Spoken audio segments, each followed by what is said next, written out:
जय श्री हरि, जय श्री कृष्ण। तुमेव माता च पिता तुमेव बंधुश्च सखा तुमेव विद्या द्रविणं तुमेव सर्वमं देव वसुदेव सुतं देवं कंस चाणूरमर्दनं देवकी परमानंदं कृष्णं वंदे जगद्गुरुं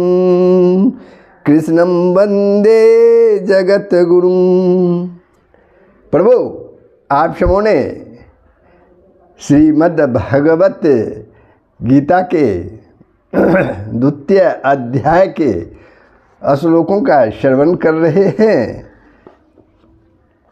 इसके पहले हम लोगों ने 52 से 55 तक का श्लोक का श्रवण किया था, जिसका सारांश जो है, संबंध जो है, वो इस प्रकार था। स्थित प्रज्ञ के विषय में अर्जुन ने 4 बातें पूछी। किसने? प्रभु श्री कृष्ण से। क्या क्या 4 बातें पूछी? उनमें से पहला प्रश्न इतना व्यापक है कि उसके बाद के तीनों प्रश्नों का उसमें अंतर्भाव आ जाता है। इस दृष्टि से तो अध्याय की समाप्ति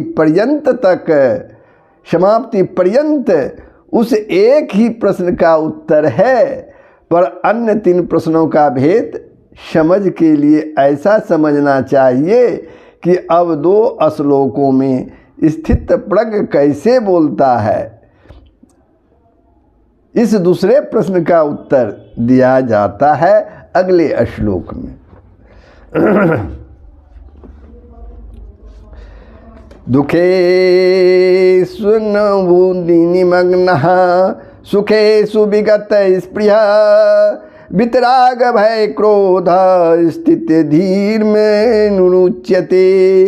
इसको अलग अलग तोड़ के हम बता रहे हैं।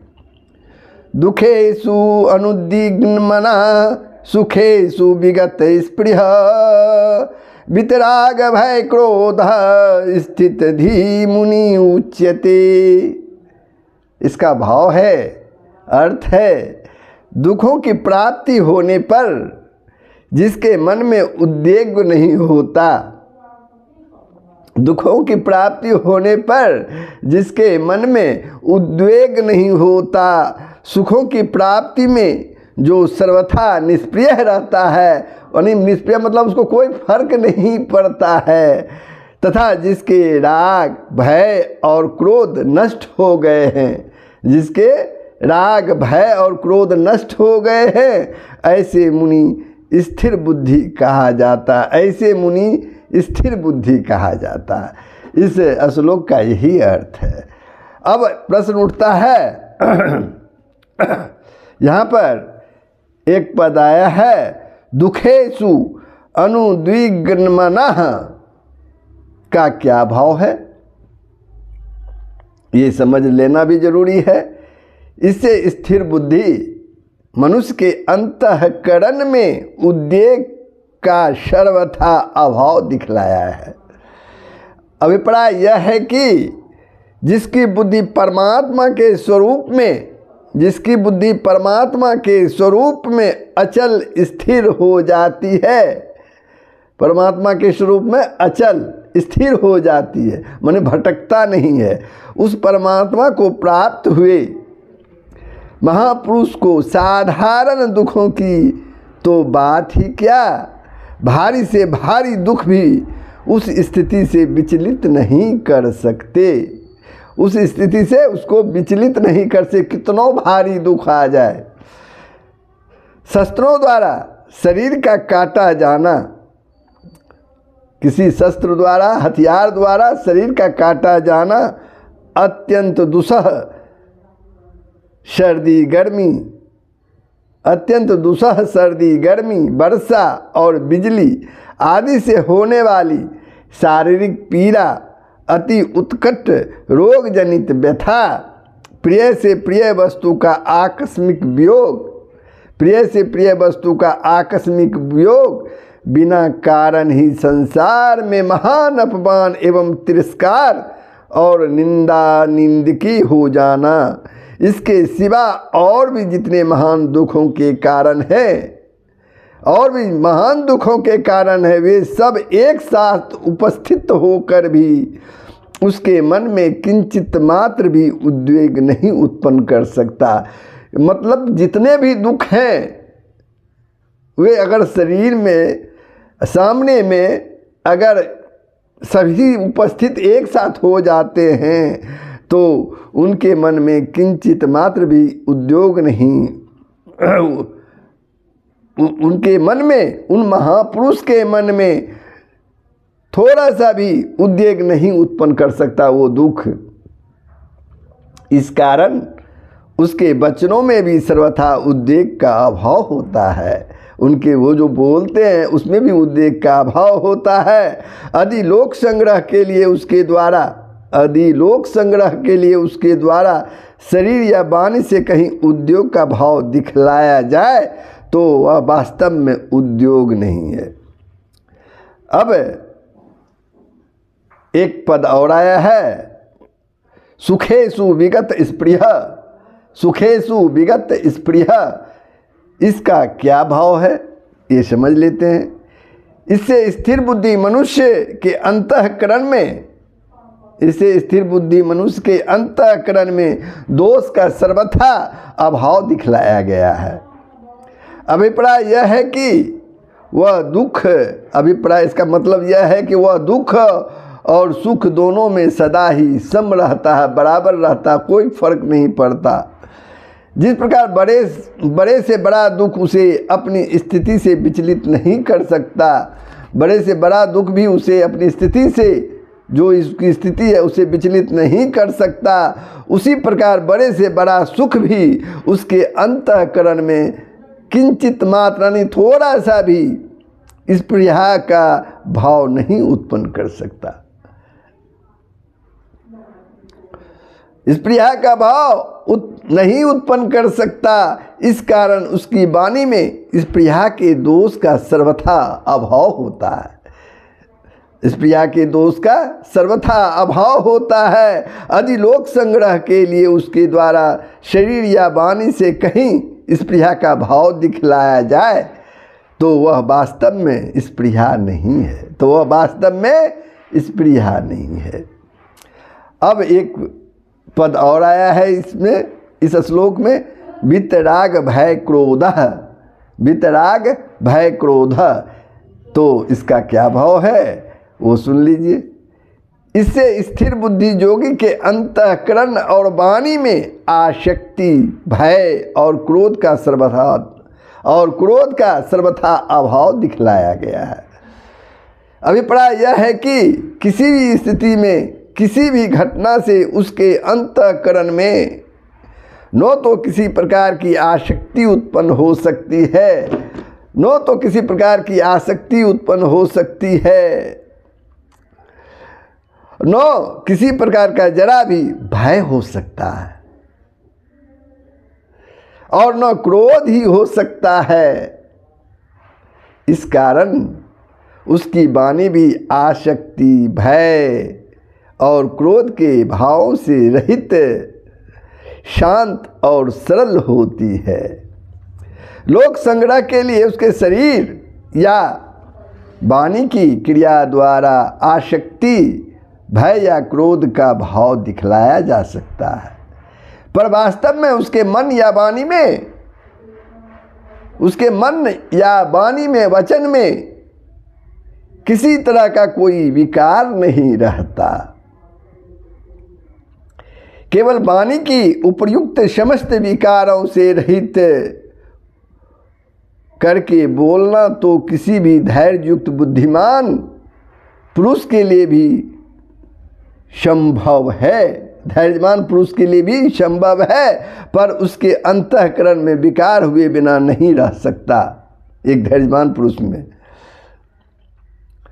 इस कारण यहाँ भगवान ने स्थिर बुद्धि पुरुष यहाँ भगवान ने स्थिर बुद्धि पुरुष कैसे बोलता है, स्थिर बुद्धि पुरुष कैसे बोलता है, इस प्रश्न के उत्तर में उसकी वाणी की ऊपरी क्रिया न बतलाकर उसके मन में के भावों का वर्णन किया है। ऊपरी क्रिया न बतलाकर उसके मन में जो भाव है उसका वो वर्णन किया है। अतः इससे यह समझना चाहिए कि स्थिर बुद्धि योगी की वाणी भी वास्तव में उसके अंतःकरण के अनुरूप सर्वथा निर्विकार और शुद्ध होती है। एक प्रश्न है, ऐसा मुनि स्थिर बुद्धि कहा जाता है, ऐसा मुनि इस श्लोक में आया है, ऐसा मुनि स्थिर बुद्धि कहा जाता है, इस कथन का क्या भाव है? इससे यह भाव दिखलाया गया है कि उपर्युक्त लक्षणों से युक्त योगी ही वास्तव में मुनि अर्थात वाणी का संयम करने वाला है, जो ऊपर के भाव में लक्षण बताया गया है, और वही स्थिर बुद्धि है जिसके अंतःकरण और इंद्रियों में विकार भरे हैं, पर वाणी का संयमी होने पर भी स्थिर बुद्धि नहीं हो सकता, स्थिर बुद्धि नहीं हो सकता। अब 57वां श्लोक आपके सामने है। यह सर्वत्र अनभीषणेह तत् तत् प्राप्य शुभाशुभम न विनन्दति न द्वेष्टि तस्य प्रज्ञा प्रतिष्ठिता, तस्य प्रज्ञा प्रतिष्ठिता। जो पुरुष सर्वत्र शनि रहित हुआ, जो पुरुष सभी जगह सर्वत्र शनि रहित हुआ, उस शुभ या अशुभ वस्तु को प्राप्त होकर न प्रसन्न होता है वह और न द्वेष करता है। जो वस्तु प्राप्त हो, शुभ हो अशुभ हो, उसको प्राप्त कर वह मनुष्य न तो प्रसन्न खुश होता है न द्वेष करता है, उसकी बुद्धि स्थिर है, उसकी बुद्धि स्थिर है। तो बंधुओं, अब प्रश्न उठता है, सर्वत्र अनभीषणेह का क्या भाव है? इस श्लोक में आया है सर्वत्र अनभीषणेह, उसका भाव क्या है? इससे स्थिर बुद्धि योगी में अभीषणे का अर्थात ममता पूर्वक होने वाली संसारिक आसक्ति का सर्वथा अभाव दिखलाया गया है। अभिप्राय यह है कि जिस प्रकार सांसारिक मनुष्य अपने स्त्री, पुत्र, भाई, मित्र और कुटुंब वालों में ममता और आसक्ति रखते हैं, संसारिक पुरुष या मनुष्य अपने कुटुंबियों में, पुत्रों में, भाइयों में आसक्ति रखते हैं, दिन रात उनमें मोहित हुए रहते हैं तथा उनके हर एक वचन में उस मोहयुक्त स्नेह के भाव टपकते रहते हैं। स्थिर बुद्धि योगी में ऐसा नहीं होता। उसका किसी भी प्राणी में ममता और आसक्ति युक्त प्रेम नहीं रहता, इसलिए उसकी वाणी भी ममता और आसक्ति के दोष से सर्वथा रहित शुद्ध प्रेममयी होता है, सर्वथा रहित शुद्ध प्रेममयी होता है। आसक्ति ही काम क्रोध, आसक्ति ही काम क्रोध आदि सारे विकारों का मूल है, जड़ है, कारण है। इसलिए आसक्ति के अभाव से अन्य सारे विकारों का अभाव समझ लेना चाहिए। अब एक पद आया है शुभाशुभम, यह किसका वाचक है तथा इसके साथ तत्पद का 2 बार प्रयोग करके क्या भाव दिखलाया गया है? तत् तत् प्राप्य शुभाशुभम, तत् तत् प्राप्त शुभाशुभम, यानी तत्पद का 2 बार प्रयोग करके क्या भाव दिखलाया गया?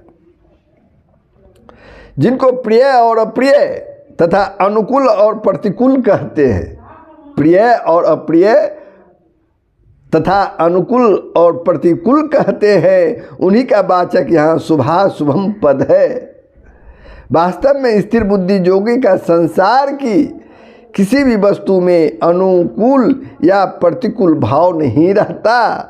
केवल व्यवहारिक दृष्टि से जो उसके मन, इंद्रिय और शरीर के अनुकूल दिखलाई देती हो उसे शुभ, और जो प्रतिकूल दिखलाई देती हो उसे अशुभ बतलाने के लिए यहाँ शुभाशुभम पद दिया गया है। इसके साथ ही तत्पद का 2 बार प्रयोग करके यह भाव दिखलाया गया है कि ऐसी अनुकूल और प्रतिकूल वस्तुएं अनंत हैं। उनमें से जिस वस्तु के साथ उस योगी का संयोग होता है उसके संयोग में उसका कैसा भाव रहता है, यही यहाँ बतलाया गया है। एक पद है न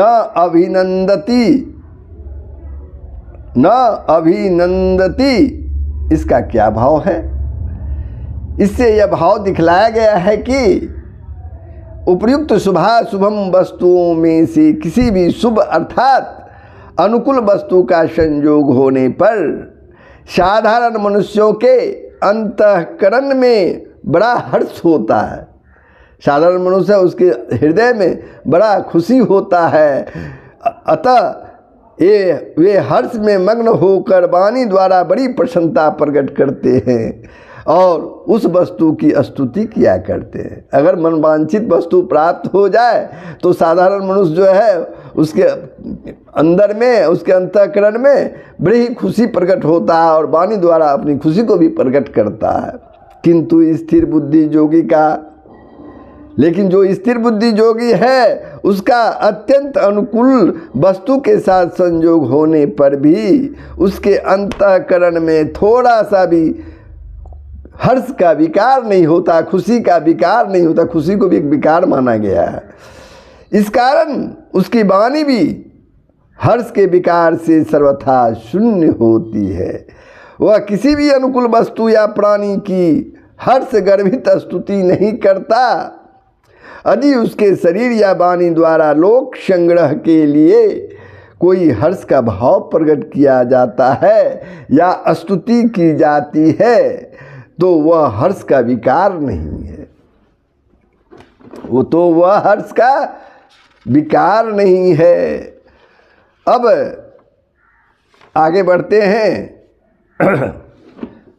एक प्रश्न और है, उसकी बुद्धि स्थिर है, इस कथन का क्या भाव है?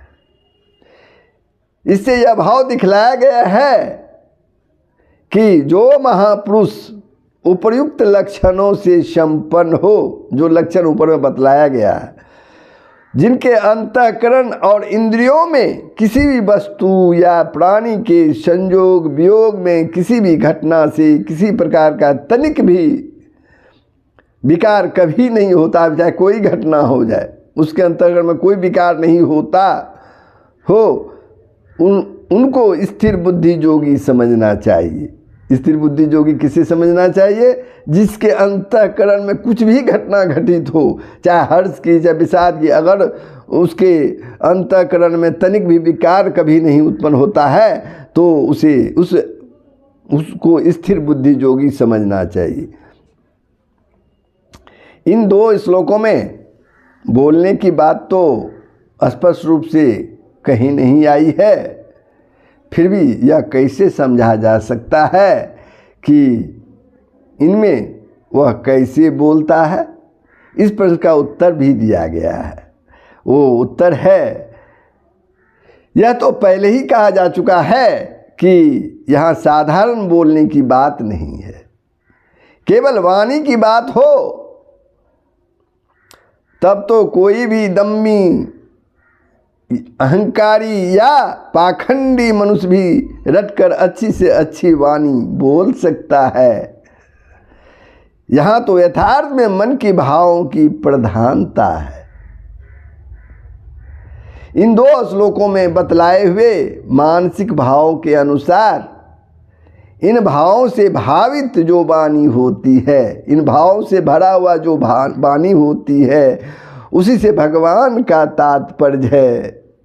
इसलिए इनमें वाणी की स्पष्ट बात न कहकर मानसिक भावों की बात कही गई है। स्थिर बुद्धि वाला योगी कैसे बोलता है, इस दूसरे प्रश्न का उत्तर समाप्त करके जब भगवान वह कैसे बैठता है, इस तीसरे प्रश्न का उत्तर देते हुए यह दिखलाते हैं कि स्थित प्रज्ञ पुरुष की इंद्रियों का सर्वथा उसके बस में हो जाना, स्थिति प्रज्ञ पुरुष की इंद्रियों का सर्वथा उसके बस में हो जाना, सदा के लिए उसके बस में हो जाना और आसक्ति से रहित होकर अपने अपने विषयों से उपरत हो जाना ही स्थित प्रज्ञ पुरुष का बैठना है, स्थित प्रज्ञ पुरुष का बैठना है। यदा संहरते चायम कुर्मोऽङ्घ्राणि सर्वशः इंद्रियाणि इंद्रियार्थेभ्यस्तस्य प्रज्ञा प्रतिष्ठिता। इसको अलग अलग करके पढ़ते हैं।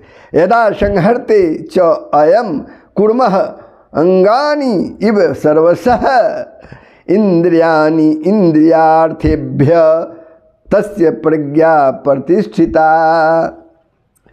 और कछुआ सब ओर से अपने अंगों को जैसे समेट लेता है, वैसे ही जब वह पुरुष इंद्रियों के विषयों में से इंद्रियों को सब प्रकार से हटा लेता है, तब उसकी बुद्धि स्थिर है, ऐसा समझना चाहिए। यहाँ कछुआ का उदाहरण भगवान देते हैं कि कछुआ जो है जिस प्रकार अपने पूरे शरीर को समेट के अंदर कर लेता है, वैसे ही जब वह पुरुष, कौन पुरुष, स्थित प्रज्ञ पुरुष इंद्रियों के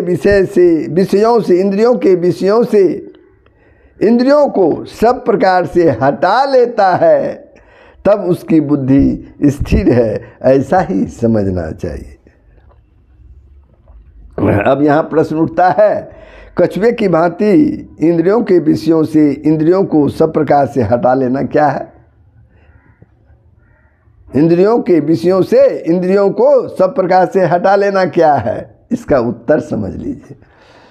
जिस प्रकार कछुआ अपने सभी अंगों को सब ओर से सिकोड़ करके स्थिर हो जाता है, देखते हैं कछुआ को छुइए तो सब अंग को सिकोड़ लेगा और अंदर घुसा लेगा, स्थिर हो जाता है। उसी प्रकार समाधि काल में जो बस में की हुई सभी इंद्रियों की वृत्तियों को इंद्रियों के समस्त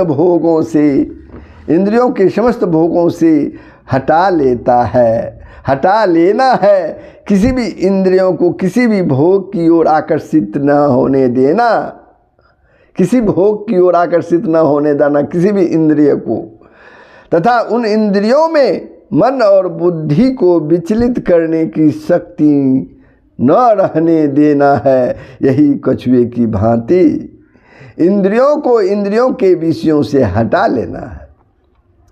ऊपर से इंद्रियों के स्थानों को बंद करके स्थूल विषयों से इंद्रियों को हटा लेने पर भी इंद्रियों की वृत्तियों विषयों की ओर दौड़ती है। इंद्रियों की जो वृत्तियां हैं वो विषयों की ओर दौड़ती रहती हैं। इसी कारण साधारण मनुष्य स्वप्न में और मनोराज्य में इंद्रियों द्वारा सूक्ष्म विषयों का उपभोग करता रहता है। यहाँ सर्वशः पद का प्रयोग करके इस प्रकार के विषयों उपभोग से भी इंद्रियों को सर्वथा हटा लेने की बात कही गई है। उसकी बुद्धि स्थिर है। इस कथन का क्या भाव है? स्थित प्रज्ञ मनुष्य की बुद्धि जो है वो स्थिर है। इस कथन का क्या भाव है? इस कथन से यह भाव दिखलाया है कि जिसकी इंद्रियां सब प्रकार से ऐसी बस की हुई है कि उनमें मन और बुद्धि को विषयों की ओर आकर्षित करने की जरा भी शक्ति नहीं रह गई है।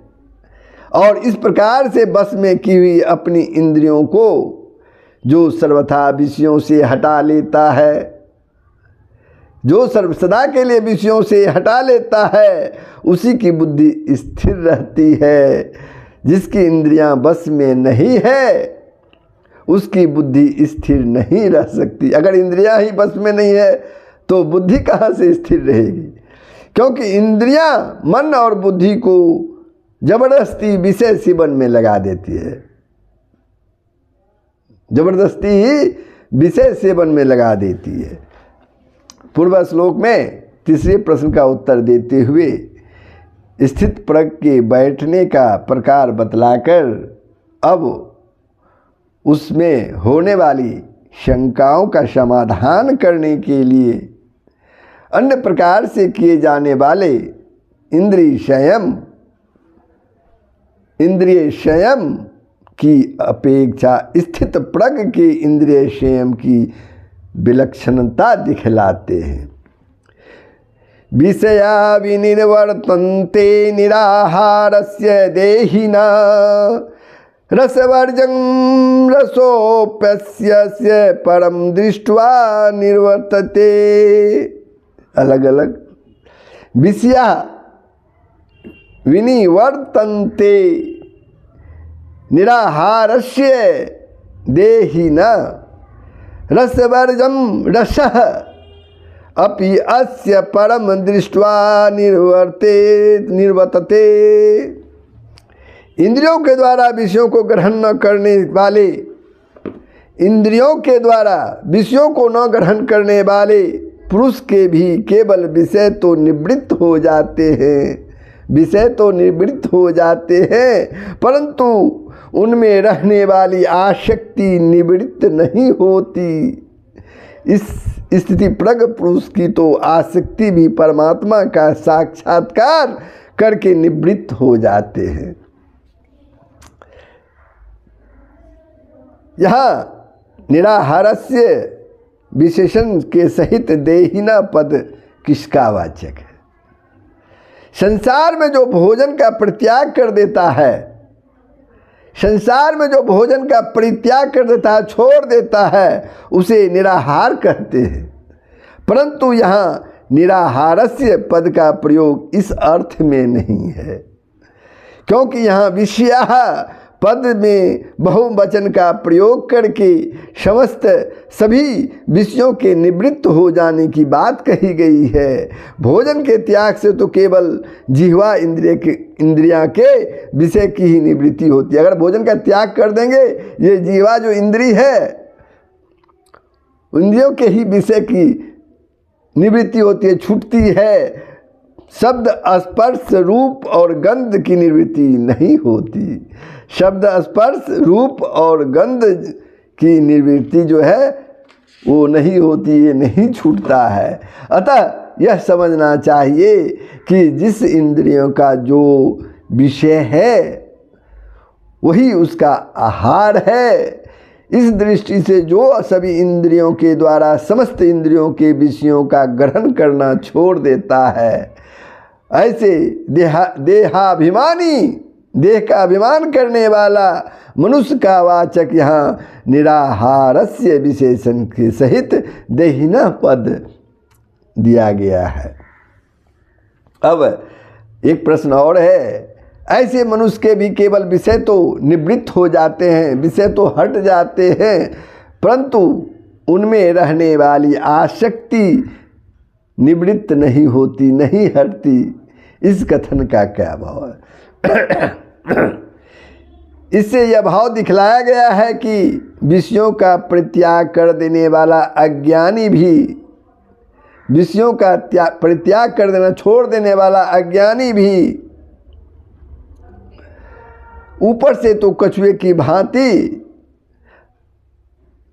अपनी इंद्रियों को विषयों से हटा सकता है, किंतु उसकी उन विषयों में आसक्ति बनी रहती है, लगाव बना रहता है। आसक्ति का नाश नहीं होता, उस लगाव का नाश नहीं होता। इस कारण उसकी इंद्रियों की वृत्तियां विषयों की ओर दौड़ती रहती है और उसके अंतःकरण को स्थिर नहीं होने देती है। रोग या मृत्यु के भय से या अन्य किसी कारण से विषयासक्त मनुष्य किसी एक विषय का या अधिक विषयों का त्याग कर देता है। किसके भय से? रोग या मृत्यु के भय से। वह जैसे जब जिस विषय का परित्याग कर देता है तब उस विषय की निवृत्ति हो जाती है, वो विषय छूट जाता है।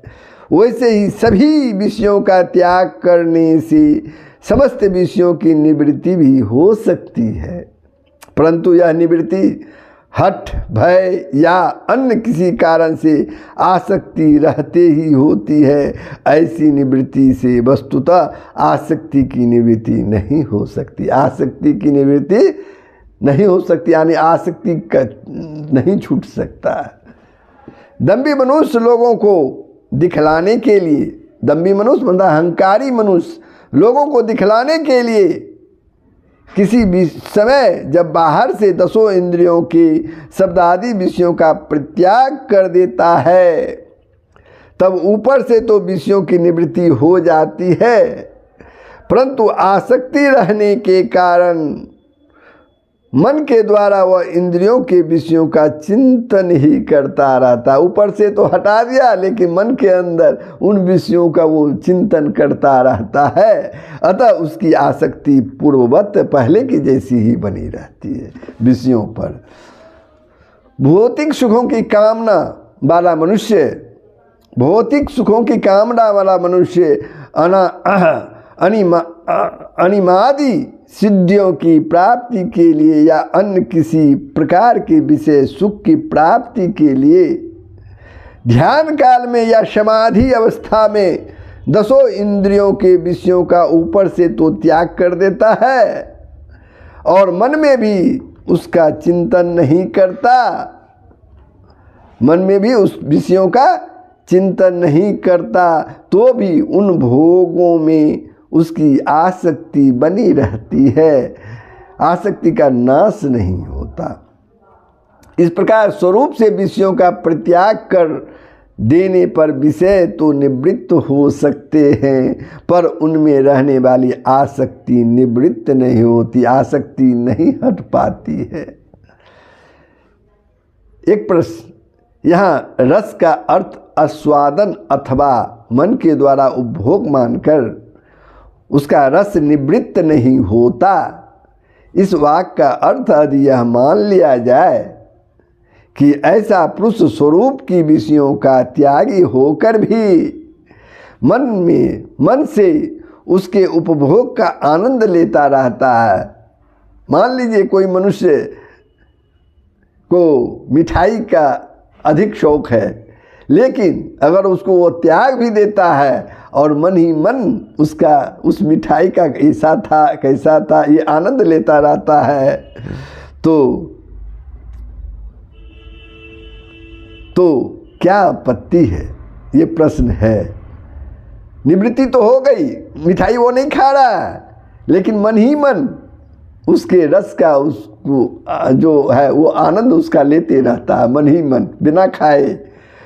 तो कहना का मतलब इसमें क्या आपत्ति है, क्या आपत्ति हो सकती है? तो इसका उत्तर भी आप समझ लीजिए। ये वाक्य जो है, ऊपर वाला वाक्य जो मैंने बतलाया है, ऐसा अर्थ लिया तो जा सकता है, किंतु इस प्रकार मन के द्वारा विषयों का आस्वादन विषयों में आसक्ति होने पर ही होता है। अगर मिठाई में आसक्ति है तभी मन के द्वारा उसका आस्वादन लिया जा सकता है, यानी आसक्ति है तब मन के द्वारा वो आसक्ति उस विषय उस वस्तु के प्रति हो सकती है। अतः रस का अर्थ आसक्ति लेने से यह बात उसके अंतर्गत ही आ जाती है। दूसरी बात यह है कि इस प्रकार मन के द्वारा विषयों का उपभोग परमात्मा के साक्षात्कार से पूर्व हठ, विवेक एवं विचार के द्वारा भी रोका जा सकता है। परमात्मा का साक्षात्कार हो जाने पर तो उसके मूल आसक्ति का भी नाश हो जाता है। प्रभु का साक्षात्कार हो जाने पर उनके मूल जो है जन्म जो है आसक्ति है उसका वो नाश हो जाता है। और इसी में परमात्मा के साक्षात्कार की चरितार्था है। विषयों का मन से उपभोग हटाने में नहीं है, अतः रस का अर्थ जो ऊपर किया गया है वही ठीक है। अश्य पद किसका वाचक है और इसकी आसक्ति भी परमात्मा का साक्षात्कार करके निवृत्त हो जाती है, इस कथन का क्या भाव। अस्य पद यहाँ जिसका प्रकरण चल रहा है उस स्थित प्रज्ञ योगी का वाचक है, स्थित प्रज्ञ योगी का वाचक है। तथा उपर्युक्त कथन से यहाँ यह दिखलाया गया है कि उस स्थित प्रज्ञ योगी को परमानंद के समुद्र परमात्मा का साक्षात्कार हो जाने के कारण उसकी किसी भी सांसारिक पदार्थ में जरा भी आसक्ति नहीं रहती है। उस योगी का परमात्मा से साक्षात्कार, प्रभु से साक्षात्कार हो जाने पर उस सांसारिक पदार्थ से में उस योगी का कोई भी आसक्ति, मन से उस पदार्थ के प्रति कोई आसक्ति नहीं रहती है, क्योंकि आसक्ति का कारण अविद्या है। आसक्ति का कारण अविद्या है। अविद्या स्मिता राग द्वेष भी निवेशः कलेशः, अज्ञान छिज्जं ग्रंथि यानी जड़ और चेतन की एकता सी प्रतीत होना, आसक्ति, द्वेष और मरण भय इन पांचों की क्लेश संज्ञा है। उस अविद्या का परमात्मा के साक्षात्कार होने पर इस अविद्या का परमात्मा के साक्षात्कार होने पर अभाव हो जाता है। साधारण मनुष्यों को मोहवश इंद्रियों के भोगों में सुख की प्रतीति हो रही है, इसी कारण उनके मन भोगों में आसक्ति है, पर वास्तव में भोगों में सुख का लेश भी नहीं है। उनमें जो कुछ सुख प्रतीत हो रहा है वह भी उस परम आनंद स्वरूप परमात्मा के आनंद के किसी अंश का आभास मात्र है। यह जैसे अंधेरी रात में चमकने वाले नक्षत्रों में जिस प्रकाश की प्रतीति होती है वह प्रकाश सूर्य के ही प्रकाश का आभास है, और सूर्य के उदय हो जाने पर उनका प्रकाश लुप्त हो जाता है, हट जाता है। इसी प्रकार सांसारिक पदार्थों में प्रतीत होने वाला सुख आनंदमय परमात्मा के आनंद का ही आभास है, आनंदमय परमात्मा के आनंद का ही आभास है। अतः जिस मनुष्य को उस परम आनंद स्वरूप परमात्मा की प्राप्ति हो जाती है उनको उन भोगों में सुख की प्रतीति ही नहीं होती, उस भोगों में उन्हें सुख नहीं मिलता, और न उनमें उसकी किंचित मात्र भी आसक्ति रह जाती है, थोड़ी सी भी आसक्ति रह जाती है, क्योंकि परमात्मा एक ऐसा अद्भुत अलौकिक दिव्य आकर्षक वस्तु है जिसके प्राप्त होने पर इतनी तल्लीनता, मुग्धता और तन्मयता होती है कि अपना सारा आपा ही मिट जाता है। फिर किसी दूसरी वस्तु का चिंतन कौन करे? सारा जब मिट गया तो दूसरी वस्तु का चिंतन कौन करे? इसलिए परमात्मा के साक्षात्कार से आसक्ति के सर्वथा निवृत्त होने की बात कही है, आसक्ति से सर्वथा दूर होने की बात कही गई है। इस प्रकार आसक्ति न रहने के कारण स्थित प्रज्ञ के संयम में केवल विषयों की ही निवृत्ति नहीं होती, मूल सहित आसक्ति का भी सर्वथा अभाव हो जाता है। यही इसकी विशेषता है। अब यहाँ एक प्रश्न है, आसक्ति का नाश और इंद्रिय संयम नहीं होने से क्या हानि है? इस पर भगवान श्री कृष्ण कहते हैं, यततो ह्यापि कौन्ते पुरुषस्य विपश्चितः इंद्रियाणि प्रमाथिनी हरन्ति प्रसवं मन। यततः हि अपि कौन्ते पुरुषस्य विपश्चितः, इंद्रियाणि परमार्थीनि हरन्ति परसभम मनः। हे अर्जुन, भगवान कहते हैं हे अर्जुन, आसक्ति का नाश न होने के कारण प्रथम न स्वभाव वाली इंद्रियां यत्न करते हुए बुद्धिमान पुरुष के मन को भी बलात् हर लेती है। प्रयत्न करते हुए बुद्धिमान पुरुष के मन को भी जबरदस्ती हर लेती है, अपने में समा लेती है, अपने में समा लेती है। यहाँ ही पद का ही यहाँ क्या भाव है?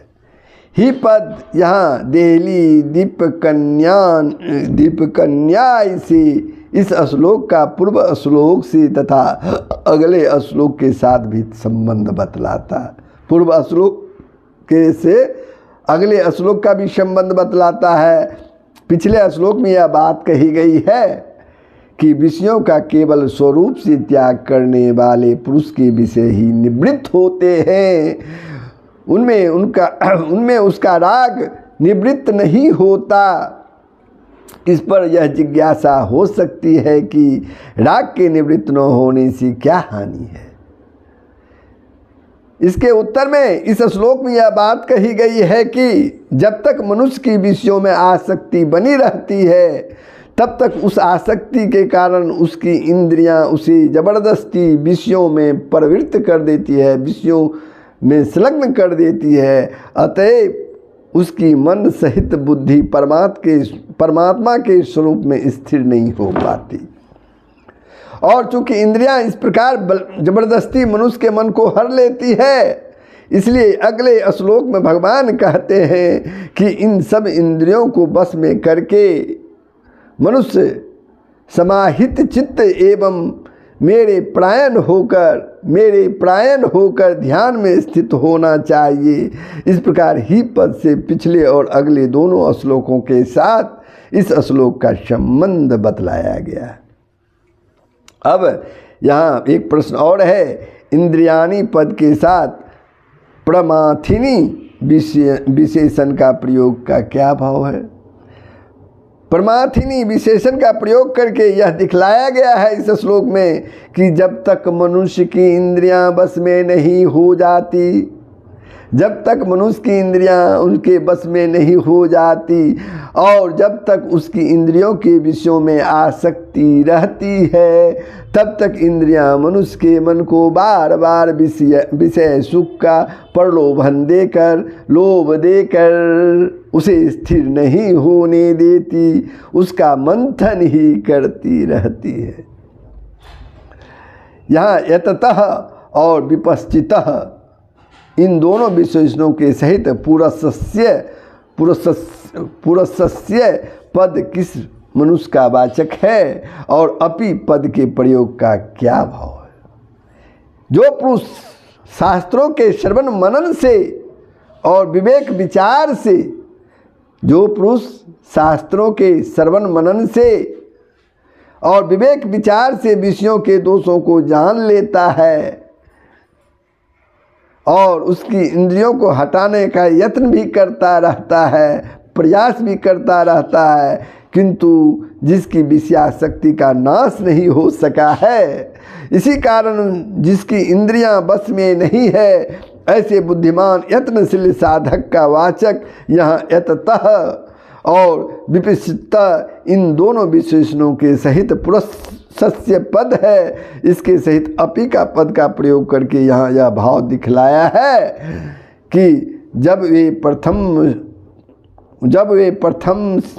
प्रथमनशील इंद्रियां विषयासक्ति के कारण ऐसे बुद्धिमान विवेकी यत्नशील मनुष्य के मन को भी जबरदस्ती विषयों में प्रवृत्त कर देती है, विषयों में लगा देती है। अतः स्थित प्रज्ञ अवस्था प्राप्त करने की इच्छा वाले मनुष्य की आसक्ति का सर्वथा त्याग करके इंद्रियों को उसके बस में करने का विशेष यत्न करना चाहिए। इंद्रियों को अपने बस में करने का विशेष यत्न करना चाहिए। तो बंधु, श्लोक 60 पर विश्राम लेता हूँ। ये आप लोगों ने श्रवण किया, कैसा लगा कमेंट के माध्यम से अवश्य ही बताएंगे। यदि आपने वीडियो को सब्सक्राइब नहीं किया है तो अवश्य ही सब्सक्राइब कर देंगे, बेल आइकन को दबा देंगे, शेयर करेंगे। जय श्री हरि, सबका कल्याण हो, पूरे विश्व का कल्याण हो, यही सनातन धर्म का मूल तत्व है। जय श्री हरि, जय श्री कृष्ण।